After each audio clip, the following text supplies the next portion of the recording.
সম্মানিত ভাইয়েরা, কেন জিহাদের প্রসঙ্গে বললেন? আর জিহাদ করলেই বা আমাদের লাভ কি? আল্লাহ পাক বলেন, মুমিনরা তোমাদের লাভ আছে, ইয়াগফির লাকুম যুনুবাকুম ওয়া ইউদখিলকুম জান্নাত। আল্লাহ পাক ঘোষণা দিয়েই দিল, এ মুমিনরা, ইউদখিলকুম, তোমাদেরকে ধরবো আর দাখিল করে দেব। সুবহানাল্লাহ। ঢুকিয়ে দিবে কোথায়? যারা আমাদেরকে জিহাদ শব্দ আমাদের কাছ থেকে শোনার পর যারা আমাদের জঙ্গি বলে, তাদের সম্পর্কে বলছি, তোরা মৌলবাদী জঙ্গিবাদী যতই বলস মোদেরকে, আমরা কিন্তু রাগ করি না, ধরবে আল্লাহ তোদেরকে। আমরা কিন্তু রাগ করি না, ধরবে আল্লাহ তোদেরকে।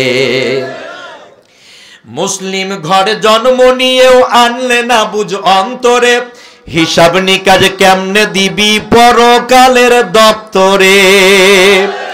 এই টুপি দাড়ি দেখলে যাদের মাথায় ওঠে যন্ত্রণা, আছে না নাই? টুপি দাড়ি দেখলে যাদের মাথায় ওঠে যন্ত্রণা, কাদের কাছে শিখলে তোরা এসব কিছু মন্ত্রণা? কাদের কাছে শিখলে তোরা এসব কিছুর মন্ত্রণা? মৌলবাদী জঙ্গিবাদী যতই বলিস মোদেরকে, আমরা কিন্তু রাগ করি না, ধরবে আল্লাহ তোদেরকে।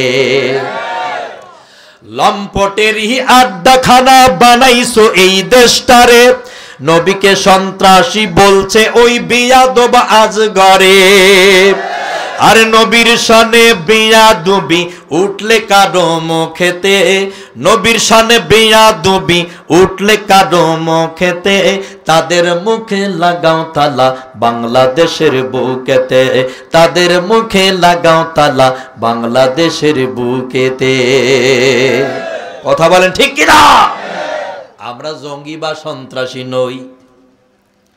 সম্মানিত ভাইয়েরা, ইসলাম দুনিয়ায় এসেছে সন্ত্রাস মুক্ত করার জন্য।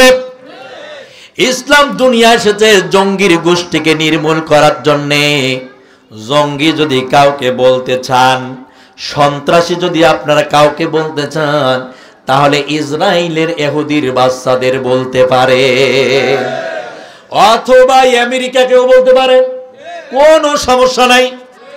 কারণ যেখানে শান্তি, যেই দেশে মানুষেরা নীরবতার সাথে করে জীবন যাপন করে, যেখানে মানুষ সুখ সমৃদ্ধশালী সমাজ গঠন করে থাকে, সেই জায়গায় ওরা ঝগড়া লাগায়া অশান্তি সৃষ্টি করে।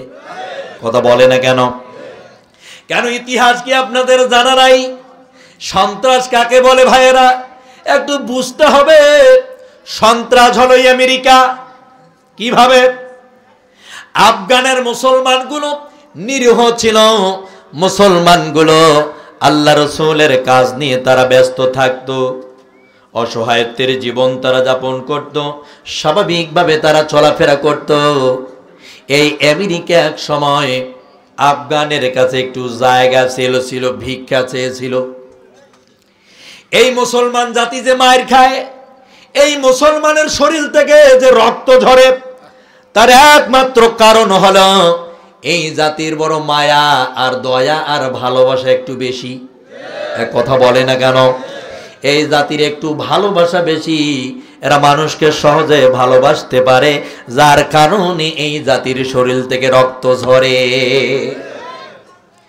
এরা আমেরিকার ওই লোকগুলোকে জায়গা করে দিল। আফগানের মাটিতে তারা কিছু দিনের জন্য থাকলো। সেখানে তারা ঘর দখল করলো, বিছানা দখল করলো, দেশের মাটি দখল করে ফেললো। একটি সময় চলে আসলো, তখন ওরা আফগানের মুসলমানদেরকে বলল, এটা তোমাদের দেশ নয়, এটা আমাদের দেশ। আচ্ছা বলেন তো, আপনার বাড়িতে যদি কোনো মেহমান আসে, আর সেই মেহমান এসে যদি থানায় ফোন দিয়া বলে, ওসি সাহেব, সলিমউদ্দিন সাহেব আমার সঙ্গে খুবই ভালো আচরণ করছে না, দয়া করে তার হাত থেকে আমারে বাঁচান। ওসি সাহেব তো বাইরের জেলার মানুষ, উনি এসে আবার আপনাকে আপনার ঘর থেকে বের করে আপনার আত্মীয়কে জায়গা করে দিল। জোরে কোন সুবহানাল্লাহ। কি বুঝলেন আপনি? সম্মানিত ভাইয়েরা, এরপরে আপনার ঘরটা সে দখল করে ফেললো। এখন আপনি আপনার ঘর ছাড়ছেন, যখন আপনার ঘর ফেরত পেতে যাচ্ছেন, তখন ওরা উল্টে এসে বলছে যে এই বেটাই জঙ্গি। কথা বলছে না কেন? কথা কি আমার বুঝতে কোনো অসুবিধা হচ্ছে?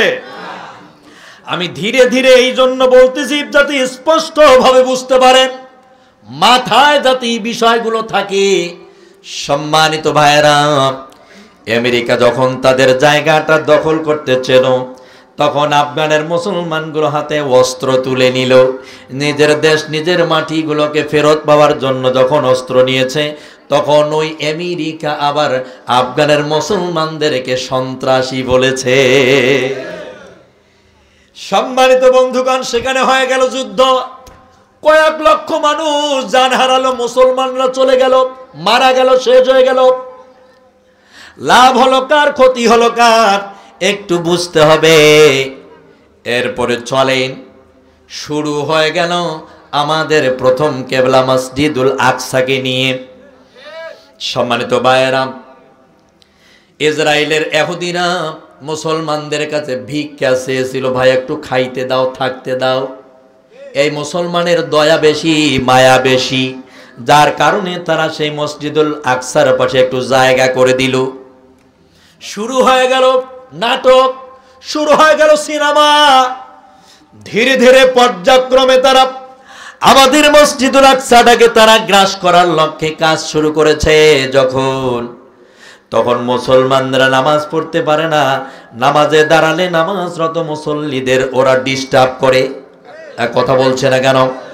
নামাজে দাঁড়িয়েছে, ওই অবস্থায় গুলি করে ফালাই দিয়েছে, দেখেন নাই আপনারা? মিসাইল মেরেছে, বোম ব্লাস্ট করেছে, বাড়ি ঘর দুয়ার, শহর বাজার নগর জনপদ সব মাটির সাথে বিলীন করে দিয়েছে।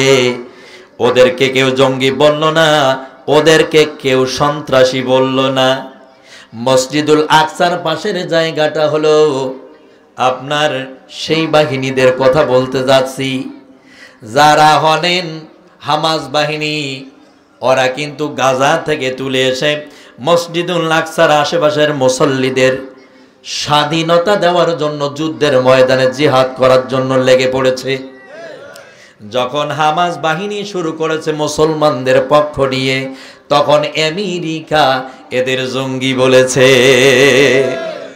অথচ ইসরায়েল যে এত বোম ফাটায়, এত গুলি করে, এত মিসাইল মারে, এত বোম ব্লাস্ট করে করে মানুষগুলোকে শেষ করে দিল, একবারের জন্য তাদের জঙ্গি বা সন্ত্রাস বলতে পারে নাই। মুসলমান যখন তাদের অধিকার ফেরত পাওয়ার জন্য কথা বলেছে, তখন মুসলমানদের এরা জঙ্গি বলেছে।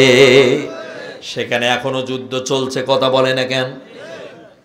সম্মানিত ভাইয়েরা, এই যে মায়ানমারে মারামারি হলো, আমাদের দেশের নেত্রী, জনগণ মানুষের নন্দিত নেত্রী, আকাশচুম্বী জনপ্রিয়তার অধিকারী মরহুম প্রেসিডেন্ট শেখ মুজিবুর রহমানের কন্যা, আমাদের দেশের নেত্রী শেখ হাসিনা, ওই মিয়ানমারের ওদের জায়গা করে দিল টেকনাফে, কক্সবাজারে। দেয় নাই? আমার মন বলে আল্লাহ না করুক, আল্লাহ না করুক। ওরা যে কর্মকাণ্ড শুরু করে দিয়েছে, আগামী দিন মনে হয় এদের সঙ্গে আমাদের যুদ্ধ হতে পারে।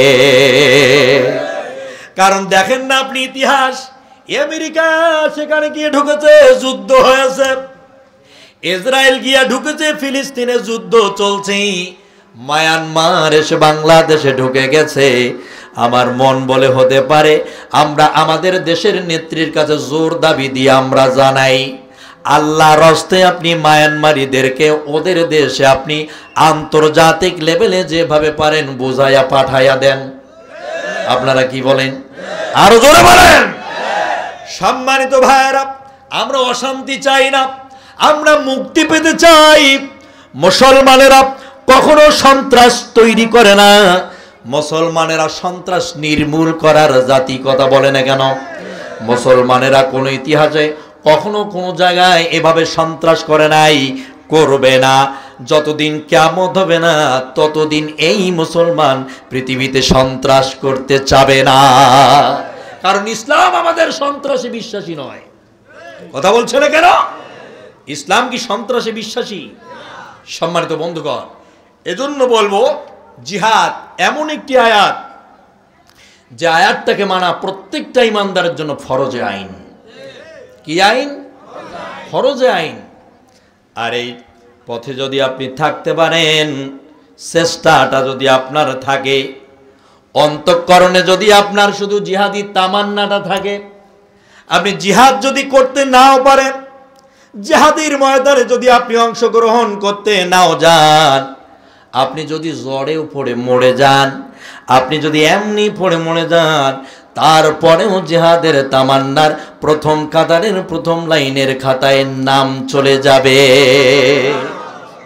শহীদ নামের ওই ফুলের মালা আমি পরব গলে, শহীদ নামের ওই ফুলের মালা আমি পরব গলে। আমার সকল কিছু যদি চলে যায়, তবু যা চলে শহীদ নামের ওই ফুলের মালা আমি পরব গলে, শহীদ নামের ওই ফুলের মালা আমি পরব গলে। বাতিল তো চির ভীরু হীন মনোবল, এই ইতিহাস যাদের পরাজয়ের গ্লানি সয়েছে যারা, হঠাৎ পিছু দোষ তাদের। আমার নেই কোনো ভয়, নেই পরাজয় এই ধরার তলে, শহীদ নামের ওই ফুলের মালা আমি পরব গলে, শহীদ নামের ওই ফুলের মালা আমি পরব গলে। শঙ্কিত নই আমি, নই পরাধীন, নিত কোন জাতি, আমি নির্ভীক হব, সত্য গেই যাব, আসক জনম বাধা যত। ঠিক না?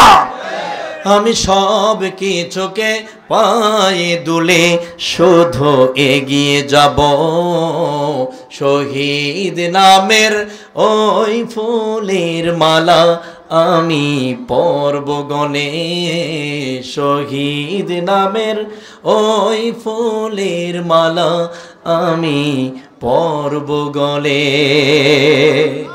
এই নিয়ত আছে? কথা বলে না কেন? আছে। তামান্না অন্তরে আছে, থাকতে হবে। না থাকলে তো আপনি মুশরিক হয়ে মারা যাবেন। অন্তরে যদি জিহাদি তামান্না না থাকে, আপনি মুশরিক হয়ে মারা যাবেন। কি হয়ে মারা যাবেন? মুশরিক। সম্মানিত ভাইয়েরা, তাহলে ইসলামের হুকুম যদি আপনি মানতে না পারেন, যদি কোনো আয়াতকে আপনি অস্বীকার করে দেন, কোরআনের আয়াতকে অস্বীকার করার অর্থই হলো কুফরি করা। কি করা?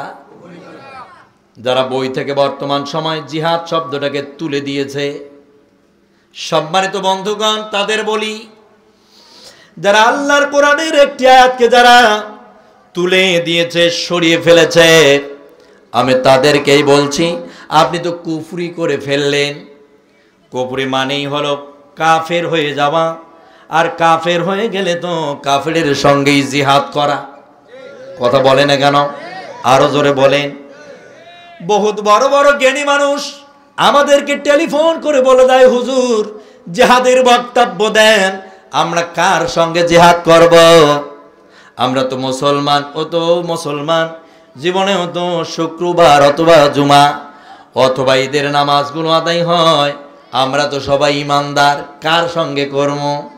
আপনি কার সঙ্গে করবেন? দেখেন, যারা কোরআনের আয়াতকে অস্বীকার করে দেয়, তারা কুফরি করে, কাফির হয়ে যায়, তাদের সঙ্গে প্রচেষ্টা করাটাই হচ্ছে জিহাদ। আপনারা কি বুঝতে পেরেছেন? সম্মানিত ভাইয়েরা, আজকের এই হার্ড বিষয়টাকে যদি আমি আরো একটু হার্ড করে চিৎকার দিয়ে দিয়ে বক্তব্য দেই, তাহলে এই জায়গায় কিন্তু প্রলয়ঙ্কারী ভূমিকম্পর মতো হয়ে যাবে। ঠিক না বেটি? এই জন্য আমি চিন্তা করলাম এটাকে সহজভাবে সুন্দরভাবে ধীরে ধীরে পর্যায়ক্রমে আপনাদের ভিতরে দিতে চাই। আপনারা কি নিতে পারবেন? নেওয়া যাবে? সম্মানিত বন্ধুগণ, তাহলে আপনাকে বুঝতে হবে এবার নামাজ রোজা হজ যাকাত তাসবিহ তাহলিল করার পর যদি একটি আয়াতও আপনি লঙ্ঘন করেন, আপনি কুফরি করে ফেললেন।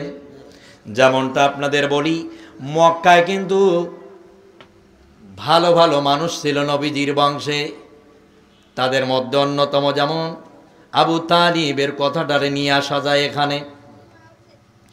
আবু তালিব কিন্তু বিশ্বনবীকে কম ভালোটা বাসে নাই, জীবন দিয়া হলেও নবীজিকে ভালোবেসেছি। ছোট্টবেলায় তো বাবাকে হারিয়ে ফেলছেন, এরপরে তো বাবার কবর দেখতে গিয়ে মাকেও হারিয়ে ফেললেন, এতিম হয়ে গেলেন।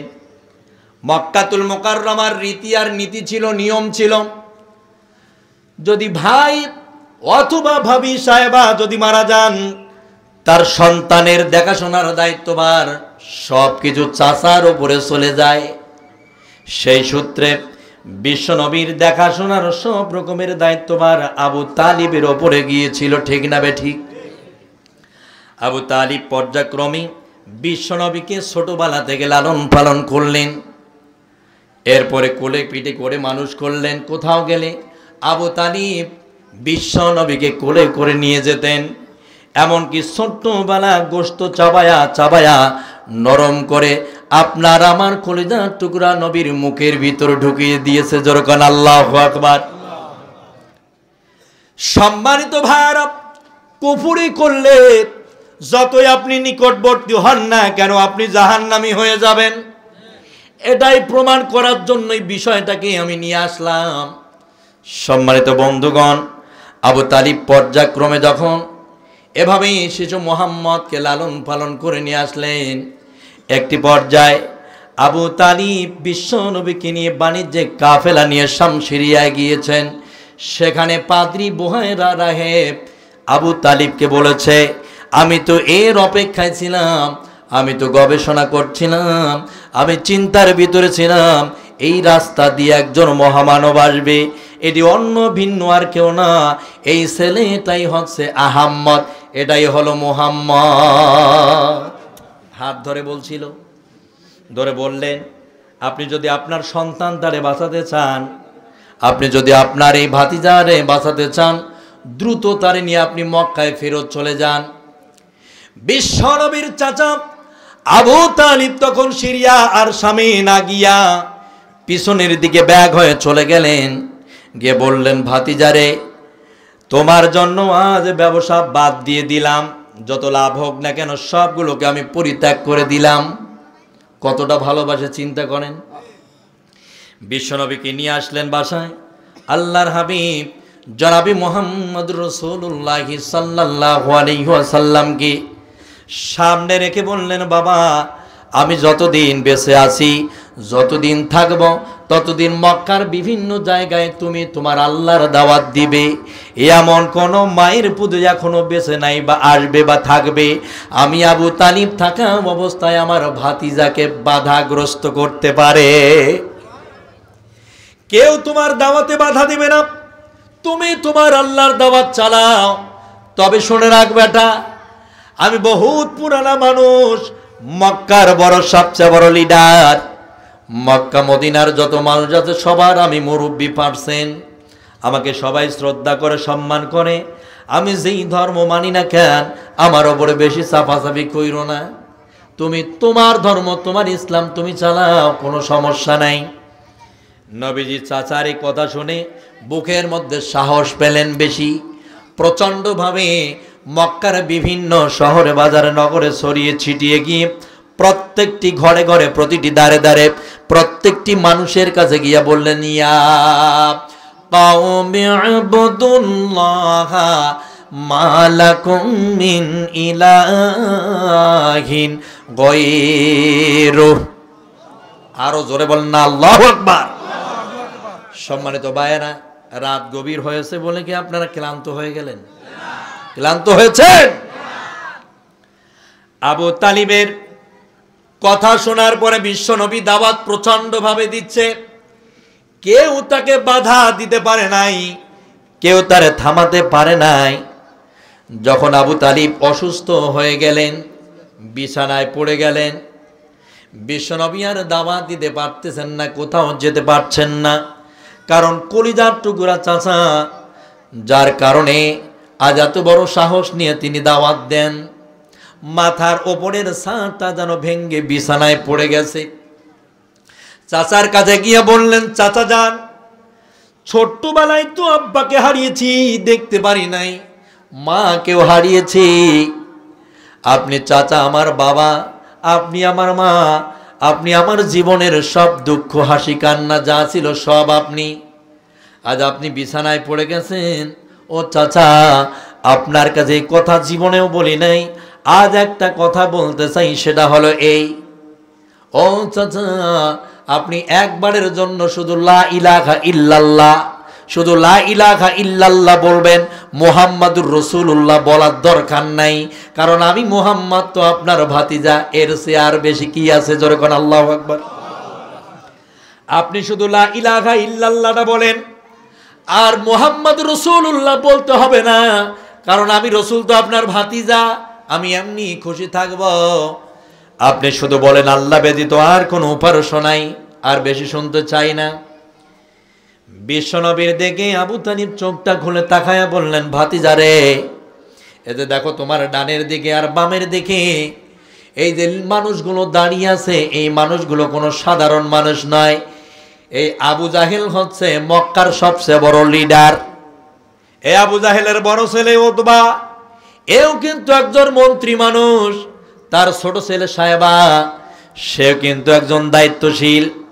আর আবু জাহেলের কলিজার টুকরা বন্ধু ওলীদ ইবনে মুগীরা, যার কথা আমার আল্লাহ পাক কোরআনের সূরা কলমের 13 নম্বর আয়াতে জানিয়ে দিয়েছেন, উতুল্লিম বা'দা যালিকা জানিম।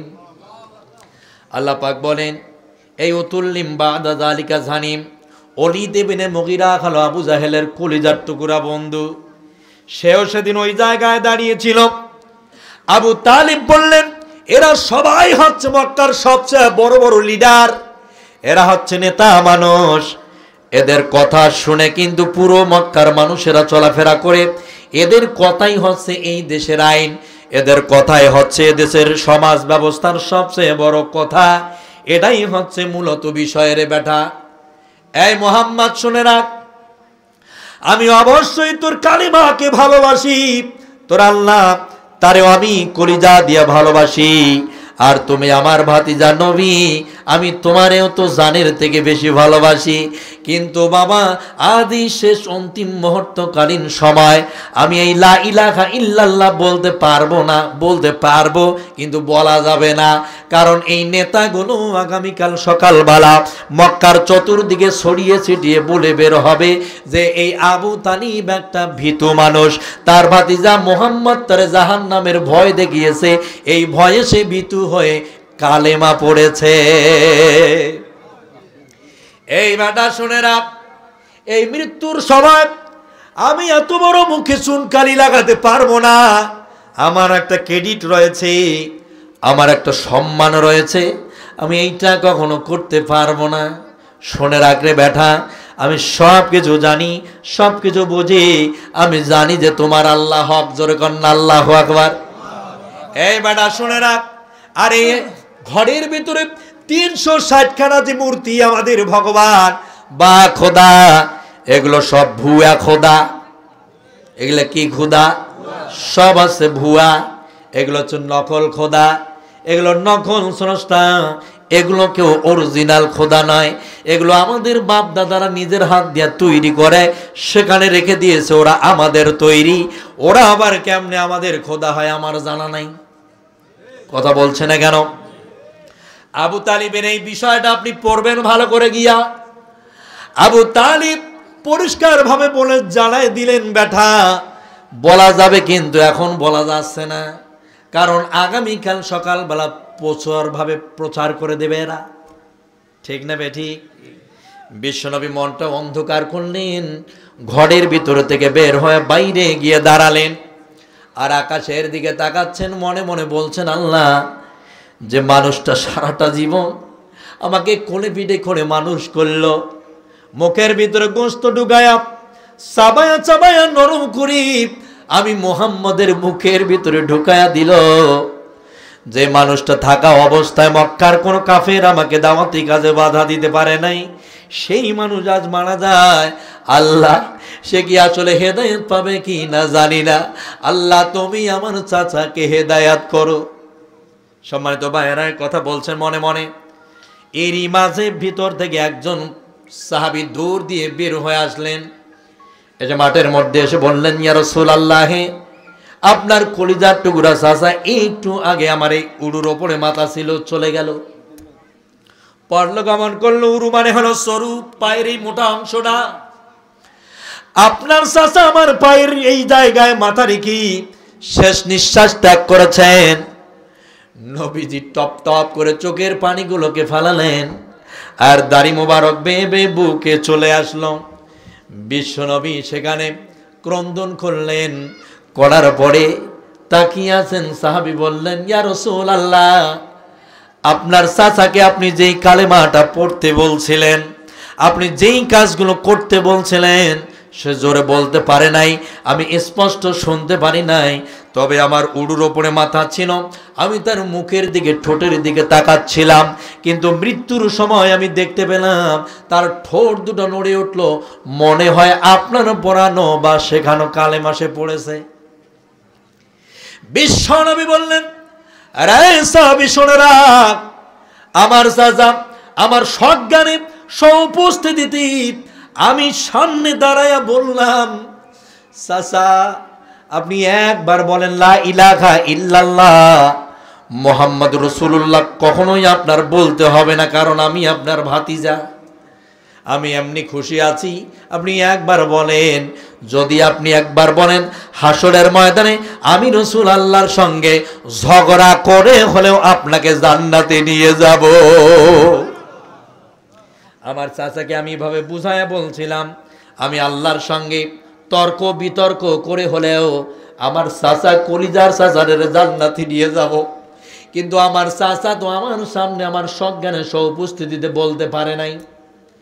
আমি সাক্ষ্য দিতাম, সাহাবী সে পড়েছে নাকি বলেছে, নাকি তিলাওয়াত করেছে, নাকি সে ঠোঁট নড়িয়েছে, আমি রাসূল তার সাক্ষ্যদাতা হতে পারবো না, আমি কিছুই জানি না, বলতে পারবো না।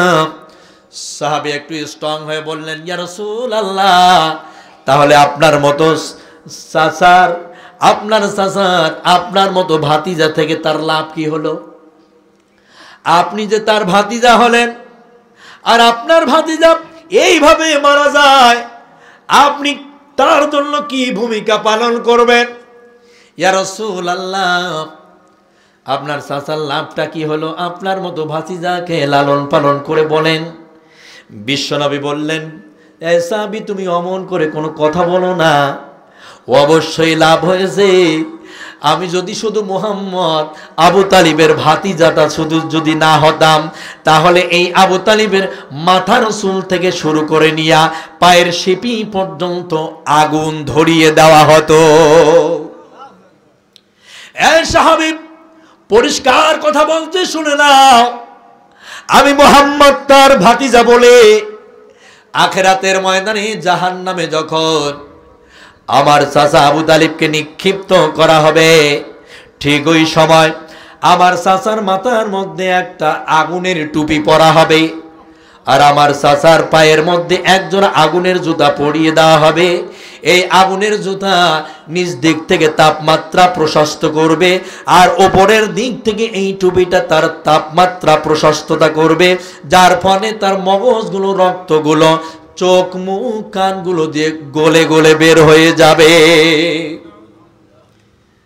আল্লাহর হাবিবের সামনে দাঁড়ায়া এই সাহাবী বলেছে, ইয়া রাসূলুল্লাহ, তাহলে আপনার চাচা কি অবস্থায় মারা গেল? বিশ্বনবী বললেন, আমার সে চাচা হতে পারে রে, আমি তারে বাঁচাতে পারলাম না, আমি তারে রক্ষা করতে পারলাম না, অনেক চেষ্টা করেছিলাম, কিন্তু আমার দাওয়াত সে গ্রহণ করলো না।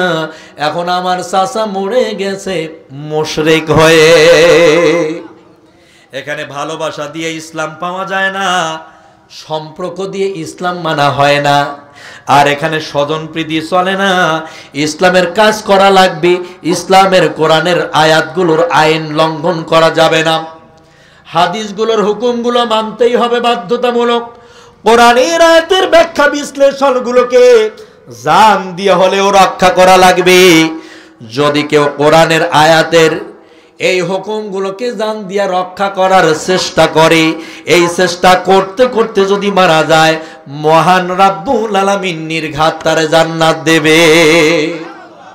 সম্মানিত বন্ধুগণ, আমি বুঝতে পেরেছি আপনাদের অবস্থা, মনের অবস্থা আমি বুঝতে পারি। আপনাদের ঘুম আসছে চোখে হয়তোবা, হ্যাঁ, রাত একটু বেশি হয়ে গেল না, 11:30 প্রায় বেজে গেছে। এ রাগ করতেছেন আমি জানি, আমার কিন্তু 11টা পর্যন্ত টাইম ছিল। আমি আপনাদেরকে সেভাবে সময়টা হয়তোবা দিতে পারি নাই। আমি আজকে আপনাদের জন্য কিচ্ছু করতে পারলাম না, শুধু আজকের আলোচনার একটা শিক্ষা শুধু আপনাদের মাঝে দিলাম। সেটা হচ্ছে জিহাদের আয়াত আছে কতগুলো? 3000-এর মতো। জিহাদের তামান্না থাকলে আল্লাহ কি দিবে? জান্নাত দিবে। আর নামাজ, রোজা, হজ, যাকাত, তাসবিহ, তাহলিল এগুলো কি? ইসলামের ট্রেনিং ও প্রশিক্ষণ। এই বিষয়গুলো যেন আপনারা মাথায় রাখতে পারেন। মহান আল্লাহ পাক বক্তা ও শ্রোতা উভয়কে আমল করার তৌফিক দান করুন। আরো জোরে বলেন আমিন। আগামী 24শে ফেব্রুয়ারি নাকি সম্ভবত কোথায় যেন একটা প্রোগ্রাম আছে, যে পাশে আছে, সেখানে এই জায়গা থেকে আলোচনা শুরু হবে। বাকি যে আলোচনাটা করতে পারলাম না, সে আলোচনাটা পুরোপুরি ওখানে হবে ইনশাআল্লাহ। আল্লাহ পাক আমাদেরকে আমল করার তৌফিক দান করুক। আর একবার বলছি আমিন। এখনই মুনাজাত হবে। আমার অসমাপ্ত আলোচনাকে এখানেই সমাপ্তি করে দিচ্ছি। ওয়াখির দাওয়ানা আনিল হামদুলিল্লাহি রাব্বিল আলামিন। এখনই মুনাজাত হয় কি? মুনাজাত হবে? জি মুহতারাম, আসেন আসেন। জি, ওয়া ইল্লাম তাগফির লানা ওয়া তারহামনা লানাকুনান্না মিনাল খাসিরিন। আল্লাহ তাআলা চাপরাশি বাড়ি সমাজের উদ্দেশ্যে আজকের এই ঐতিহ্যবাহী তাফসীরুল কোরআন মাহফিল, রাব্বুল আলামিন কোরআনুল কারীমের বিভিন্ন পয়েন্টকে একটি জায়গায় এনে আল্লাহ তাআলা আরেকটি আমলের ওপরে প্রাধান্য দেওয়ার লক্ষ্যে আজকের আলোচনাটি করেছিলাম। রাব্বুল আলামিন যতটুকু সন্তুষ্ট চিত্রে আপনি সওয়াব দান করবেন, সোনার মদিনা বিশ্ব নবী রওজা মোবারকে সওয়াবগুলো পৌঁছিয়ে দাও। আল্লাহ তাআলা আমাদের আদি পিতা আদম আলাইহিস সালাম থেকে শুরু করে নিয়ে শেষ নবী মুহাম্মদ রাসূলুল্লাহ সাল্লাল্লাহু আলাইহি ওয়াসাল্লাম পর্যন্ত 1 লক্ষ মতান্তরে প্রায় 2,24,000 নবী রাসূল, গাউস, কুতুব, ওলি আল্লাহ, পীর মাশায়েখ, বুজুর্গ, আলেম, ওলামা, মুসলমান নর নারীরা যারা দুনিয়া থেকে চিরবিদায় নিয়া গহীন অন্ধকার কবরে শায়িত হয়ে আছেন, ও আল্লাহ তাদের সকলের আরওয়াহ মোবারকে সওয়াবগুলো পৌঁছিয়ে দাও।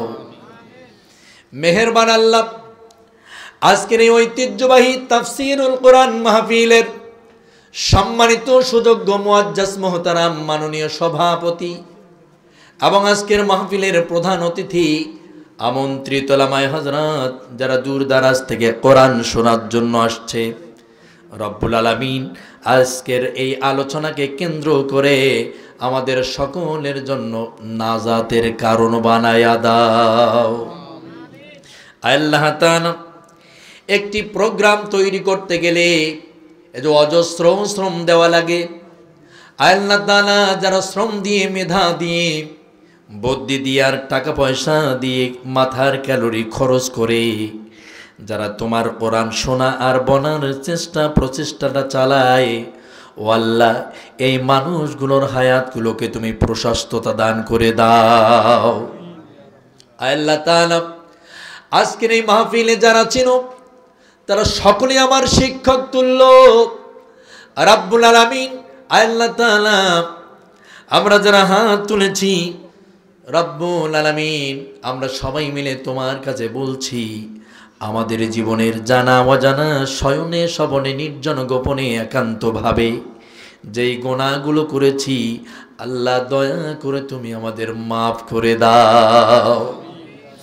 আল্লাহ তাআলা জীবনে কবিরা গুনাহ করেছি, সগীরা গুনাহ করেছি, বাতিরি গুনাহ করেছি, জাহিরি গুনাহ হয়েছে। দয়া করে মায়া করে রব্বুল আলামিন তুমি আমাদের জীবনের সব ছোট বড় গুনাহগুলো মাফ করে দাও। আল্লাহ তাআলা এই নোয়াখালী লক্ষ্মীপুরে বাড়ি, এই বাংলাদেশের যত মুফাসসির রয়েছে সব মুফাসসিরদের উস্তাদ আল্লামা ডাক্তার লুৎফর রহমান সাহেব বড় অসুস্থ রয়েছেন। রব্বুল আলামিন আমাদের এই শিক্ষককে তুমি সুস্থতা দান করে দাও। রব্বুল আলামিন তার প্রিয় বন্ধু কবরে চলে গেছে, পিরোজপুরের মাটিতে ঘুমিয়ে আছে। আল্লাহ তাআলা সারাটা জীবন ওই মানুষটি একটি দোয়া করেছিল, আল্লাহুম্মা শাহাদাতান ফি সাবিলিক ওয়াজআল মাউতি ফি বালাদি রাসূলিক। আল্লাহ তাআলা উনি সারাটা জীবনেই দোয়া করেছে, আল্লাহ শহীদি মৃত্যু দিও, আর যেন তোমার রাসূলের দেখানো পথে হয়। রব্বুল আলামিন এই দোয়াটি সারা জীবন করলো, জীবনের শেষ সময়টা পর্যন্ত কোরআনের জন্যই ছিল। ও আল্লাহ উনি পিরোজপুরের মাটিতে ঘুমিয়ে আছে, ও পরওয়ারদিগারে আলম কবরটাকে জান্নাতের সর্বোচ্চ মাকাম হিসাবে কবুল করে নাও। আল্লাহ তাআলা এই নোয়াখালী আর লক্ষ্মীপুরে মুফাসসির আলেমের কোনো হিসাব নাই, অনেকগুলো আলেম এখানে রয়েছে। রব্বুল আলামিন এই মাটি ও মানুষগুলোকে তুমি কোরআনের জন্য কবুল করে নাও। আল্লাহ তাআলা যেনারা কষ্ট করে আজকের এই প্রোগ্রামটাকে সফল করে ফেলছে, আল্লাহ দয়া করে তাদের পিতা মাতার কপালটাকে ধন্য করে দাও। আল্লাহ তাআলা যারা আজকে এই জায়গায় হাত তুলেছি, রব্বুল আলামিন শারীরিক যদি কোনো সমস্যা থাকে সব ত্রুটি বিস্ত্রুটিগুলোকে তুমি মাফ করে দাও। রব্বুল আলামিন আমাদের ভিতরের রোগগুলো, কঠিন রোগগুলোকে দূরীভূত করে দাও।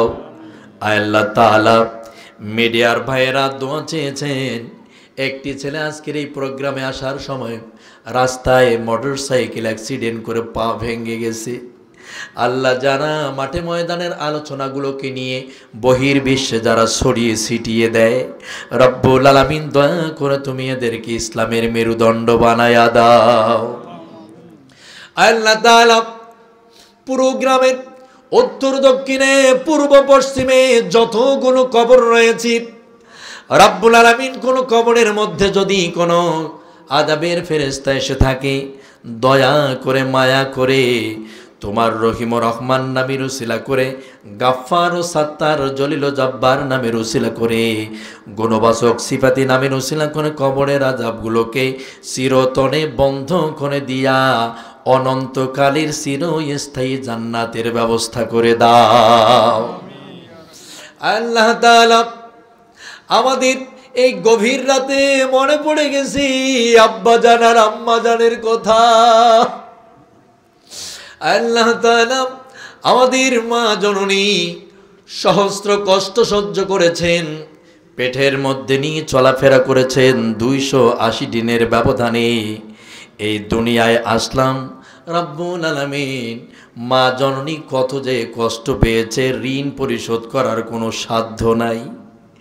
আল্লাহ তাআলা এই জননী মা যাদের চলে গেছি, মায়ের কবরের আযাবকে বন্ধ করে দিয়া অনন্তকালের জন্য জান্নাতের ব্যবস্থা করে দাও। ভালোবাসার দিক থেকে আব্বাজান সকাল থেকে রাত গভীর না হওয়া পর্যন্ত কঠিন কঠোর পরিশ্রম করে আমাদের জন্য খাবার দাবার রিজিকের সন্ধানে মাঠে ময়দানে ছড়িয়েছিল। আমাদের জন্য জমি জায়গা, টাকা পয়সা, আত্মীয় স্বজন প্রীতি অনেক করে দিলেন। আজ বাবা দুনিয়ায় বেঁচে নাই, সব কিছু রেখে চলে গেছেন। কোনো একটা ব্যাংকের কাগজ তো নিয়ে গেল না, জমির কাগজ সুদ্ধা সব রেখে দিয়ে গেলেন। যে বাবা আমাদের জন্য এত কিছু করে দিল, ও মাবুদে ইলাহি দয়া করে মায়া করে আব্বা জানের ভুল ত্রুটিগুলোকে মাফ করে দিয়া জান্নাতের ব্যবস্থা করে দাও। আল্লাহ তাআলা ফিলিস্তিনের মাটিতে ইসরায়েলের সন্ত্রাসী জঙ্গিরা মুসলমানদের উপরে বোম ব্লাস্ট করতেছি, মিসাইল মারছে, বাড়ি ঘর দুয়ার সব উড়িয়ে দিচ্ছে, শহর ধ্বংস করে দিচ্ছে। আল্লাহ এই দুনিয়ায় আমাদের বিচার করার কেউ নাই, কার কাছে বিচার দেব? ও আরশের মালিক আল্লাহ, তোমার কাছে বলি, দয়া করে মায়া করে বহির বিশ্বের মুসলমানগুলোকে তুমি নিরাপত্তা দান করে দাও। আল্লাহ তাআলা সুজলা সুফলা শস্য শ্যামলা সবুজে ঘেরা একটি দেশ আমাদের মাতৃভূমি বাংলাদেশ। এই দেশের মাটিতে ঘুমিয়ে আছি হাজারো আলেম, মাটিতে শাহজালাল শাহফারান ঘুমিয়ে আছে। আল্লাহ দয়া করে মায়া করে, আমরা তোমার হাবিবের মুখে শুনেছি কোরআনী সমাজ ব্যবস্থা নাকি শান্তি। আমরা বেটার শাসন দেখেছি, বাবার শাসন দেখেছি, বউয়ের শাসন দেখেছি, স্ত্রীর শাসন দেখেছি, স্বামীর শাসন দেখেছি, মামুরও শাসন দেখেছি। কোরআন দিয়া যে সমাজ পরিচালিত হয় এইটা দেখি নাই। রব্বুল আলামিন দয়া করে মায়া করে তা দেখে মরার সুযোগ দিও। যেদিন তুমি আমাদের নামের মৌতের আজরাল পাঠাই দিবা, অন্তরে দিও, নফসে দিও, দিলে দিও, আত্মায় দিও, জবানে দিও, ঠোঁটে দিও, লা ইলাহা ইল্লাল্লাহু মুহাম্মাদুর রাসূলুল্লাহ। আসসালামু আলাইকুম।